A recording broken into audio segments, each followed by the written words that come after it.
Hello students, आज हम discuss करेंगे class 9th maths chapter 2 polynomials. तो स्टूडेंट्स, एक्सरसाइज स्टार्ट करने से पहले हम पॉलिनोमियल्स क्या होते हैं इंट्रोडक्शन इसकी कर लेते हैं। तो चलिए स्टार्ट करते हैं।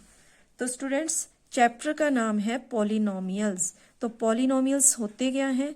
पॉलिनोमियल्स अलजेब्रा की एक पर्टिकुलर टाइप है, यानी कि पॉलिनोमियल्स अलजेब्रा के अंडर ही आते हैं, अलजेब्रा की ही एक टाइप है। और अलजेब्रा आपने प्रीवियस क्लासेस में स्टडी किया है, तो एक बार हम रिवाइज कर लेते हैं। अलजेब्रा क्या है? अलजेब्रा है ब्रांच ऑफ मैथमेटिक्स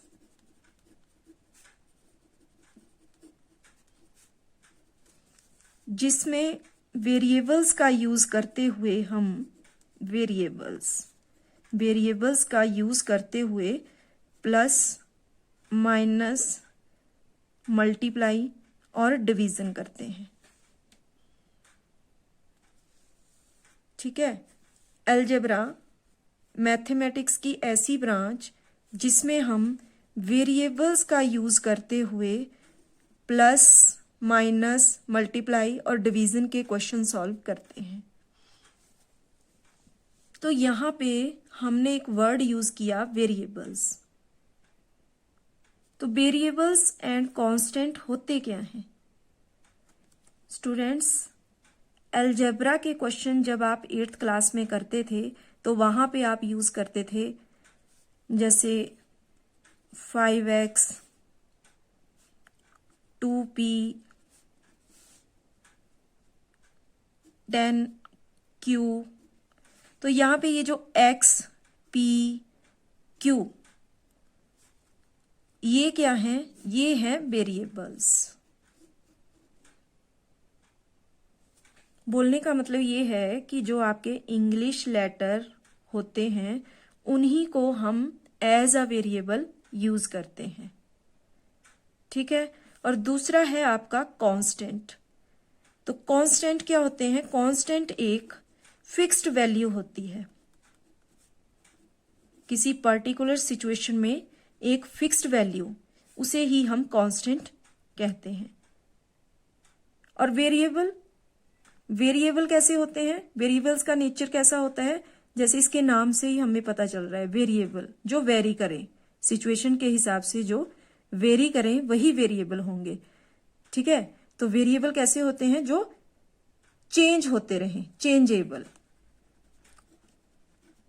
ठीक है, जिनकी कोई नॉट फिक्स्ड वैल्यू, इनकी कोई फिक्स्ड वैल्यू नहीं होती है, ये सिचुएशन के हिसाब से चेंज होते रहते हैं।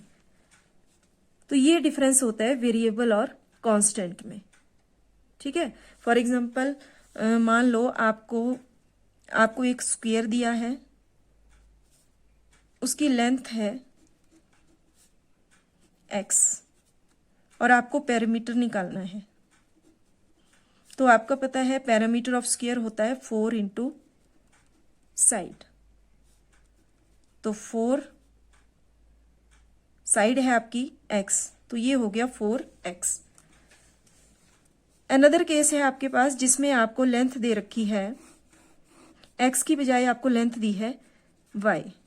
तो आपका पैरामीटर क्या हो जाएगा? पैरामीटर आपका हो जाएगा 4y। तो यहाँ पे जो चेंज हो रहा है वो हमारा वेरिएबल है और जो फिक्स्ड रह रहा है वो हमारा कांस्टेंट है। तो यहाँ फिक्स्ड क्या है? 4। जब हमने फर्स्ट केस में पैरामीटर निकाला तब भी हमने यहाँ 4 इंटू साइड लिखा, और जब हमने सेकंड केस में पैरामीटर निकाला तब भी हमने यहाँ 4 इंटू साइड लिखा। यानी कि हम किसी पर्टिकुलर सिचुएशन के बारे में बात कर रहे हैं, हम कर रहे हैं स्क्वायर के बारे में बात। तो स्क्वायर में होती है 4 साइड, इसकी जगह पे आप 3 या 5 नहीं लिख सकते। ठीक है, ये कांस्टेंट रहेगा। और वेरी क्या कर रही है? यहाँ पे लेंथ वेरी कर रही है, स्क्वायर की साइड की लेंथ वेरी कर रही है। जैसे फर्स्ट केस में हमारी x थी, सेकंड केस में हो गई y। तो बोलने का मतलब ये है कि यहाँ पे जो ये 4 है ना, ये कांस्टेंट का काम कर रहा है, और y और x जो है ये हमारे क्या है? वेरिएबल्स। तो ये डिफरेंस होता है कांस्टेंट और वेरिएबल में। नेक्स्ट है आपका अलजेब्रिक एक्सप्रेशंस। तो स्टूडेंट्स जो आपने ये वेरिएबल और कांस्टेंट पढ़े ना, ये वेरिएबल और कांस्टेंट, इन्हीं के कॉम्बिनेशन को हम बोलते हैं अलजेब्रिक एक्सप्रेशंस। फॉर एग्जांपल जैसे मान लो आपने यहाँ पे लिखा 4x, तो 4x क्या है, जिसमें वेरिएबल भी आ रहा है और एक कांस्टेंट भी आ रहा है, रियल नंबर भी आ रहा है। तो ये क्या कहलाएगा, ये कहलाएगा हमारा अलजेब्रिक एक्सप्रेशन। एक दूसरा एग्जांपल लेते हैं, जैसे मान लो आपके पास है 2x प्लस 1, तो ये भी क्या है, इसमें वेरिएबल भी है, कांस्टेंट टर्म भी है, तो ये भी क्या है, एक अलजेब्रिक एक्सप्रेशन। ठीक है, बोलने का मतलब ये है कि जिसमें कांस्टेंट भी हो और वेरिएबल भी हो, उन्हीं के कॉम्बिनेशन को हम बोलेंगे अलजेब्रिक एक्सप्रेशन। नेक्स्ट है आपका टर्म। तो अब टर्म क्या होती है स्टूडेंट्स, ये जो आपके अलजेब्रिक एक्सप्रेशन में, जैसे यहाँ पे 2x, अगर 2x को अलग कर लिया जाए, बीच में से प्लस को हटा के, और 1 को अलग कर दिया, एक्सप्रेशन के पार्ट्स जो हैं आपके, ये तो एक्सप्रेशन है ना 2x प्लस 1, जब इनको हमने इनके पार्ट्स को अलग कर दिया, जैसे 2x और दूसरा हो गया 1, तो ये क्या है, ये है इसकी टर्म्स। अलजेब्रिक एक्सप्रेशन की टर्म्स हैं 2x और 1।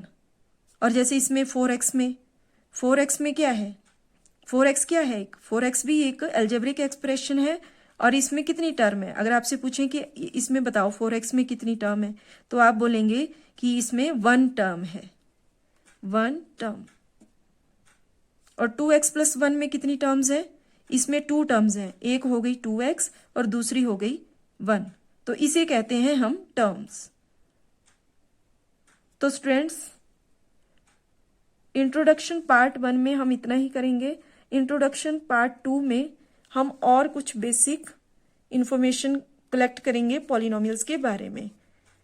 Thank you.